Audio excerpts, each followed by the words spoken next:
ngithola umbiko la kuthiwa it has been confirmed kuthiwa Abongile Tom will be the referee ozo-hosta igame between Orlando Pirates neStellenbosch i-MTN final ezobe lapha eThekwini eMoses Mabhida namhlanje.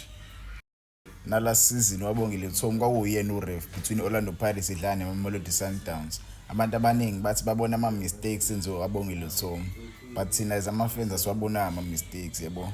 Uzobe urefi namhlanje FIFA referee okumnandi ngakafani njengaloya waleya game leya ye-Kaizer Chiefs neMamelodi Sundowns. This is a FIFA ref uyawazi ama-rules e-game yabo.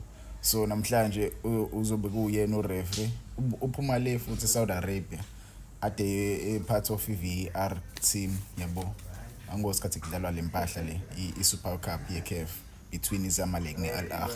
So une-experience Abongile Tom. I feel like this is a good initiative for MTN izophathwa uyena referee lo yabo Abongile Tom, because for me akekho umunye ureferee ongaphatha igame enkulu kanje la eSouth Africa.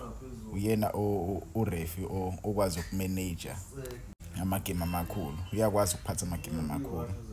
Nizizwa kanjani ngo-Abongile Tom ureferee wale game le? Mina ngibona kumbono okahle for MTN imselectile.